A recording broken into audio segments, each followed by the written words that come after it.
Ny mofinaina isan'andro atolotry ny mpitandrina rakotina valina maoly.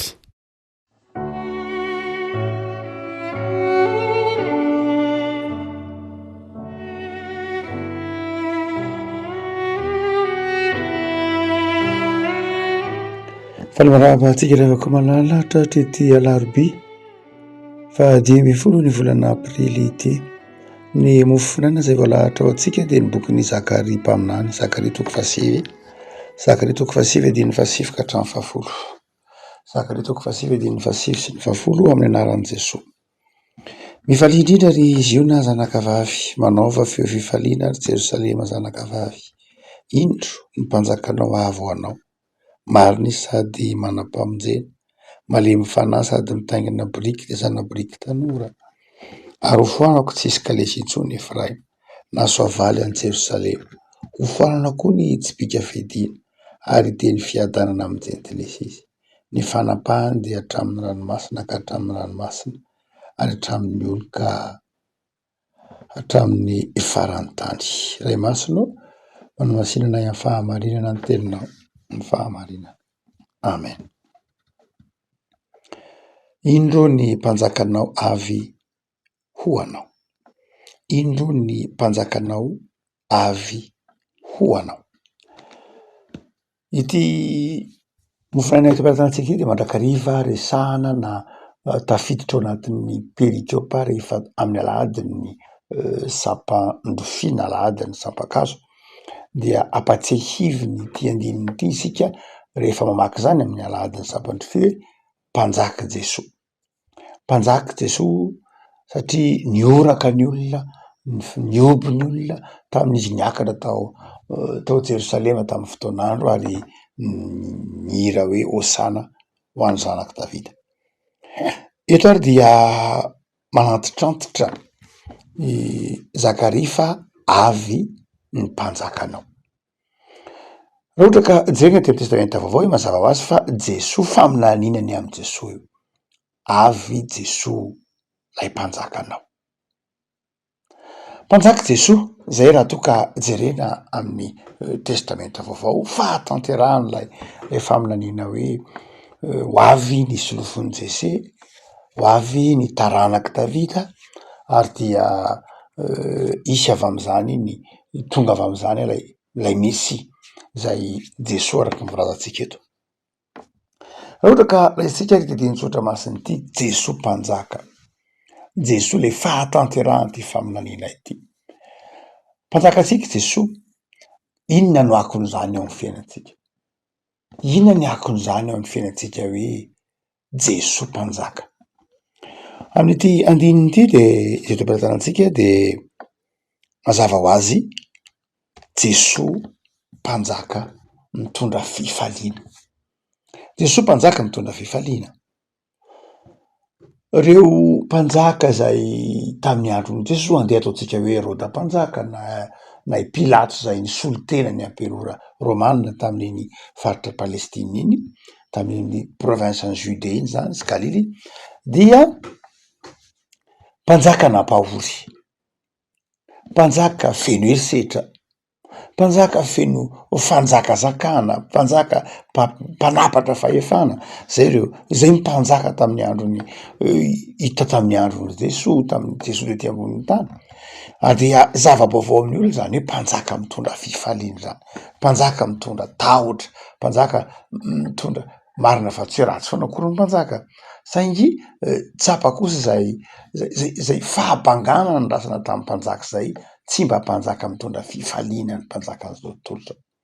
Eto dia hoy Zakary hoe avy ny mpanjakanao. Isika zay miferinaina io, ianao zay miferinaina ianao zay mitebiteby, ianao zay tratran'ny tsindry azo lena, satria zany nitranga tamin'ny vahatongavan'i Jesosy ety ambonin'ny tany, dia niferinaina ny olona, tsisy mpijery ny olona, miady rery ny olona, ary dia ndrain'Andriamanitra Zakary Mpaminany hoe ho avy Jesosy, ho avy lay mpanjaka hitondra fifaliana. Ary tsy tahaka ny fifaliana zao tontolo zao akory ny fifaliana omeny Jesosy atsika ry havako. Tsy tahaka ny fifaliana zao tontolo zao, tsy tahaka ny fifaliana zao tontolo zao zay mandalo, fifaliana zay mandalo sy miserana, fifaliana zay atakalo zavatra, fifaliana zay miankina amin'ny toerana, miankina amin'ny fotoana, miankina amin'ny fitrangan-javatra. Fa ny fifaliana Jesosy de zao fifaliana zay maharitra, fifaliana tsy miankina am'izay ananana na tsy ananana, fifaliana ao anaty ka manjary miteraka miparasaka tonga ety ivelany, zay le fifaliana Jesosy. Ka ampitoerina amitsika eto ary de hoy Zakaria mpaminany milaza aminao hoe efa tonga, efa avy lay mpanjakanao, ny tompo zany mitsangana tamy maty izy. Lay ranomason'ireo vehivavy zay nahita ny kapohana an' Jesosy, nahita ny namorona azy tamin'ny azy fijaliana, nahita ny fahoriana netiny, dia nahita an' Jesosy velona nandresany fahafatesana. Fifaliana moa izany. De afaka malala Jesosy mitondra fifaliana ao atsika. Ny amaritan'ny olona ny vavaka indraindray dia lay hangata-javatra ihany, lay angataka zay mahatery ihany, angataka zay tsy ananana, angataka zay mahaory, vavaka zany. Fa ny voalohany mampiavaka ny vavahana kristianina dia ny Andriamanitry ny kristianina, ny Andriamanitsika, Andriamanitry ny fifaliana. Ny fahotana no mahatonga alahelo, ny fahotana no mahatonga tahotra, ny fahotana no mahatonga fanosirana Andriamanitra, ka mahatonga ny olona miaina ao anatin'ny fahoriana sy ny tebiteby.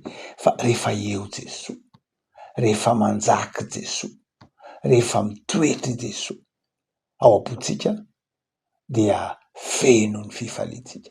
Afaka malala avy hoy Zakaria, avy ny mpanjakanao, indro ny mpanjakanao, avy ho anao ka mifaly. Fa ny faharoa de zao, io mpanjaka io de mpanjaka malemy fanahy. Jesosy malemy fanahy, malemy fanahy amy lafiny hoe tsy mahazaka atsika ao anatin'ny fahantrano, tsy mahazaka atsika ao anatin'ny tsy fisiana, tsy mahazaka atsika, tsy mahazaka mijery atsika ao anatin'ny fahavoazana, ao anatin'ny tebiteby isan-karazany. De Jesosy tsy manary atsika, Jesosy mijery atsika. Tsaroa tsika ny tenin'ny Jesosy ndray maka manao hoe filazantsara ny teny manao hoe jereo reto izy ohatran'ny ondry tsy misy pia, de honena ny vahoaka Jesosy mijery azy ireo tahaka ny ondry tsy misy pia. Ondry tsy misy pia amy lafiny hoe tsisy mampianatra, tsisy mitarika, tsy misy miay. Dia eto ary afaka malala ny tenin'Andriamanitra mampatsiaro anao ndray, mampatsiaro rehefa nitezananao fa ny Andriamanitra ao, Andriamanitra ny famindram-po, Andriamanitra ny fahalemem-panahy, Andriamanitra miaino anao, Andriamanitra zay miaraka oro mihitsy ary indraindray, Andriamanitra miaraka mitomany aminao, Andriamanitra miaraka mitondra ny mavesatra aminao, kanefa koa Andriamanitra nandresy ny sarotra ao anao. Indro ny mpanjakanao, avy ho anao, avy ao anatin'ny fahalemem-panahy. Mahamaka an' Jesosy ny hamonjy atsika, malemy fanahy. Ny sitrapon' Jesosy de nampiadana atsika, sitrapon' Jesosy de niaina atsika ao anatin'ny fifaliana sy ny fiadanana. Mandrakariva re foana ny hoe tsikeran'ny olona manoloana ny vavahana kristianina hoe Andriamanitra reo ve matanjaka, Andriamanitra reo tompon'ny fahefana, Andriamanitra reo mandaritra ao rehetra ao, ko nahoana ny mbola misy ihany ny fahantrana, misy ny ady, misy ny korotana, maninona ny tsy ala amin'Andriamanitra, maninona ny tsy mitatsehatra izy. Tsotra ny valiny, ny Baiboly ihany mamaly azy, satria Andriamanitra nge manome fahafahana ny olona, Andriamanitra manome fahafahana ny olona, Andriamanitra tsy manery ny olona, Andriamanitra mametraka andraikitra eo amin'ny olona am'izay hitondran'ny olona amin'ny fiainany, mba hahatonga ny olona ho responsable no tompona andraikitra ny fiainany. Raha teren'Andriamanitra ho am'izay tiany daholo moa ny olona, de tsy olombelona izany fa saribakolona marionnetin'Andriamanitra. Fa Andriamanitra nahary olona hanana safidy, ary dia misafidy ny ratsy ny olona, tsy fahadisoan'Andriamanitra zany. Ao amin'Andriamanitra efa nanaja ny safidin'ny olona izy, efa zay ny foto-keviny nanorenany ny olombelona, zao tontolo zao sy ny olombelona, no zany de manaja ny safidin'ny olona izy. Ary raha misy ny zavatra mitranga ratsy, tsy avy amin'Andriamanitra fa avy amin'ny safidintsika. fa Andriamanitra malemy fanahy.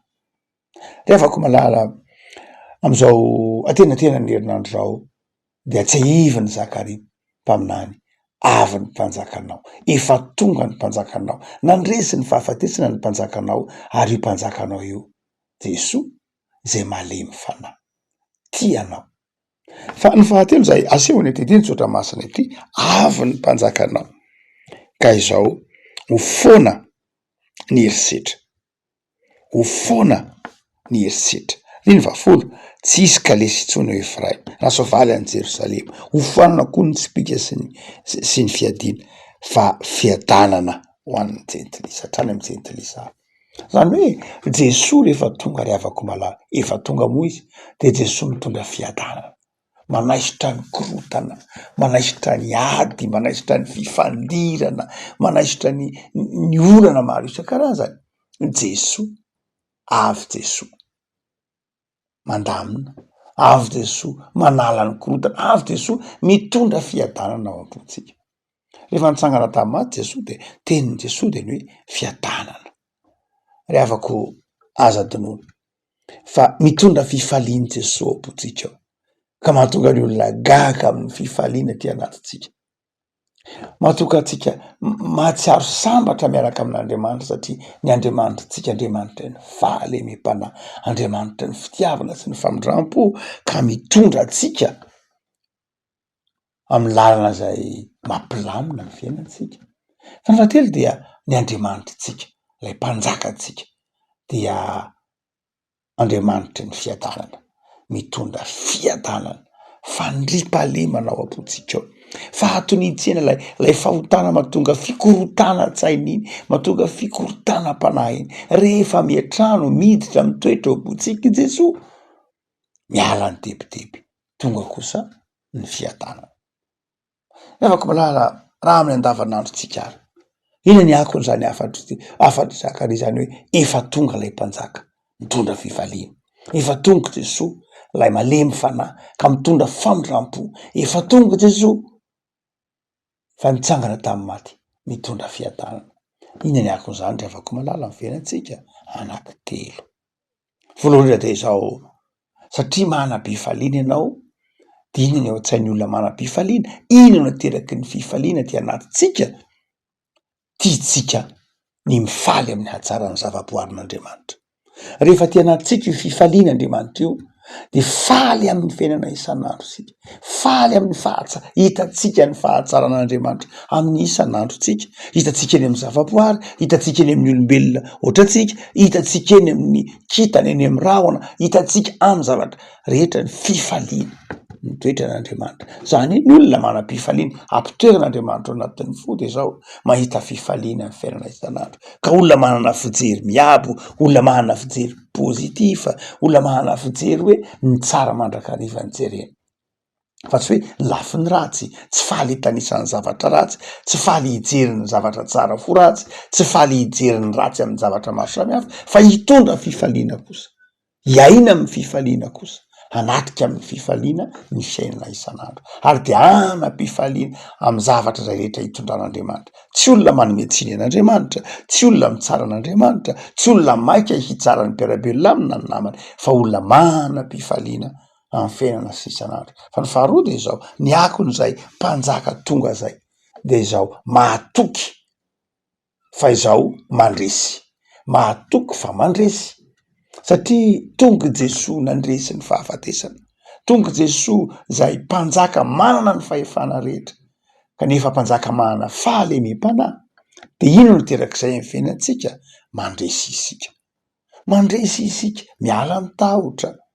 Zany rehavako malala, matoky fa mandresy ianao, matoky fa mandresy ianao, satria manana mpanjaka tsy lavitra anao, manana mpanjaka zay miaino anao, manana mpanjaka manana ny fahefana feno na ny fahafatesana azy resiny, noho zany zany mpanjaka tompony hery sy ny fahefana zany nandresy ny fahafatesana, mpanjaka anao zany, azonao atonina zany, manana fahefana zany, de matoky ny fandresenao omeny tompo anao, tsy naman'izay resy ianao, fa sakaizany mpandresy de Jesoa.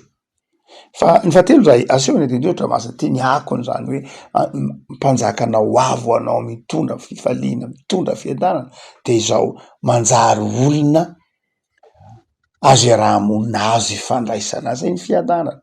Tsy olona tsy azo ifandraisana, tsy olona tsy azo iresahana, tsy olona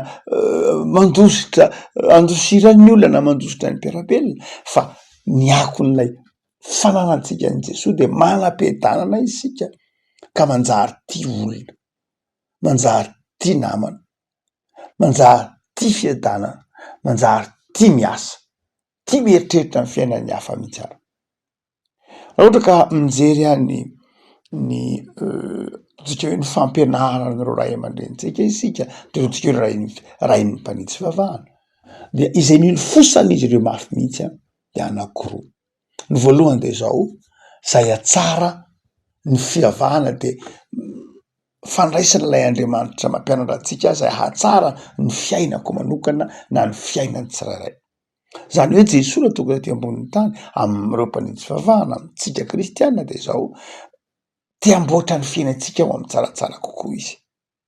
Fa ny faharoa de zao te amboatra ny fiainan'ny hafa sy ny fiainam-piarahamonina ho amin'ny tsara kokoa izy. Ary zay nkeny tsy nahazakan'ny fariseo sady seho an Jesosy tsy zakan'izao tontolo izao Jesosy satria te hitondra zava-baovao, te hanatsara ny fiainan'ny tsirairay, te hanamboatra ny fiainam-piarahamonina de tsy zakan'ny olona zany. Satria ny olona tia tena, satria ny olona tia ny fiainany manokana, tsy de ho voengelina, tia hibody manokana ny zavatra manodidina azy satria manjaka ny fitiavan-tena de tsy zakan'ny olona Jesosy. Jesosy nitondro fitiavanamana, Jesosy te hanamboatra ny fiainan'ny olona iankina amin'Andriamanitra saingy ny lavin'ny olona zany. Zay afaka malala fa efa tonga ny mpanjakanao avo anao, efa eo Jesosy de amin'ity tontolo andro ty ara matoky. Aza mahana fisalasalana, mivavary, apetrao amin'Andriamanitra na ny tebiteby, apetrao amin'Andriamanitra na ny tahotra, fa manam-pifaliana ianao, manam-piadanana ianao satria manana mpanjaka mamindra fo ary manaiky hitantana sy hivimbina anao. Ivavaka sika.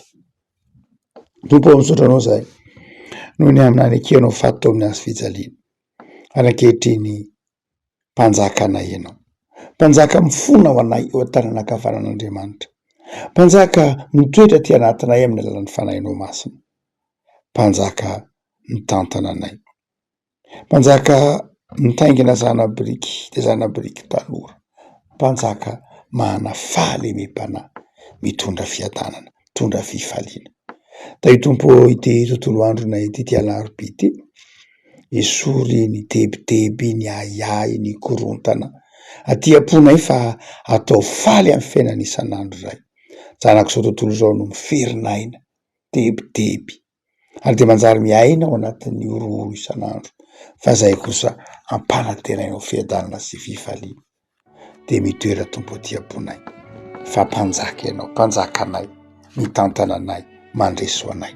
Tolotrainao andera sy ny laza tompo fa ampitoero aminay isam-batan'olona ny fandresenao, ny fifalianao, ny fiadananao. Amen.